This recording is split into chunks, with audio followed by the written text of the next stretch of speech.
Hey, it's Mike Brennan. We're doing another video news update, this time at the National Modeling and Simulation Coalition annual meeting at the Henry in Dearborn. And I'm with Pamela Boyars, who's the Associate Vice Chancellor for Clinical Simulation at the University of Nebraska Medical Center in Omaha. Now that's a mouthful. And she just did an interesting presentation this morning about how you're using VR and AR to train doctors. Why don't you explain that for us? That's right, Mike. Well, thank you for the opportunity. Yes, we're starting to use VR and AR to help us do simulation training for doctors, nurses, and other healthcare professionals. As AR and VR advances and the technology becomes more available, we think it holds tremendous potential to enhance our training programs.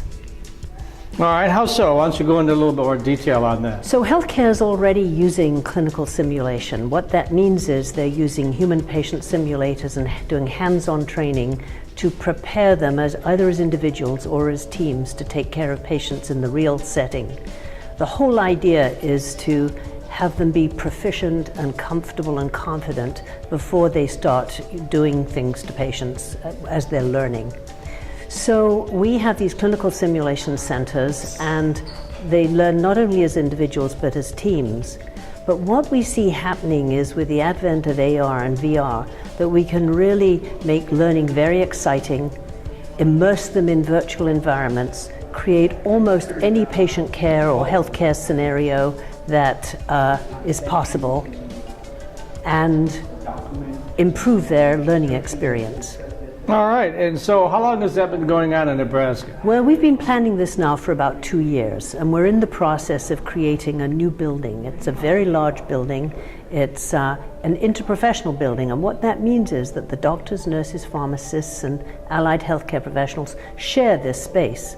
And that's very important, because what we want them to do is learn how to work together right from the very beginning of their training, because after all, when they graduate, they will be taking care of patients as teams.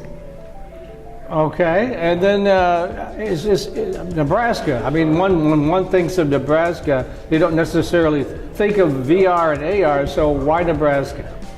So why Nebraska? Well, I'm fairly new to Nebraska. I've just been there 2 years, and what I find is an extraordinary state with a tremendous commitment to excellence in education.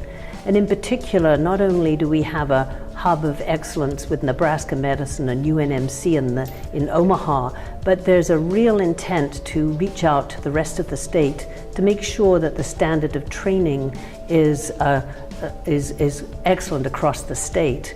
And what we're finding is that virtual reality, augmented reality, and visualization really help us with those remote connection capabilities.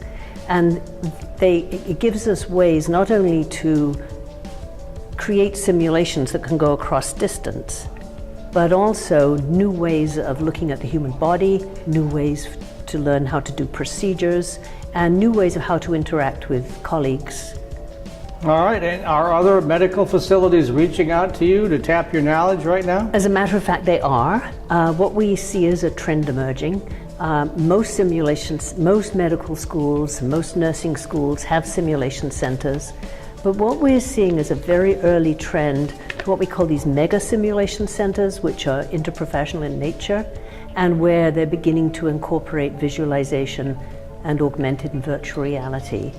And so what we find is that other medical schools, nursing colleges are looking to us to see what's happening in Omaha.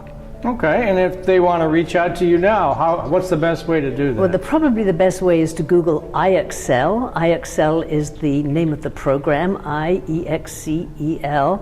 It stands for Interprofessional, Experiential, meaning hands-on training, Center for Enduring Learning.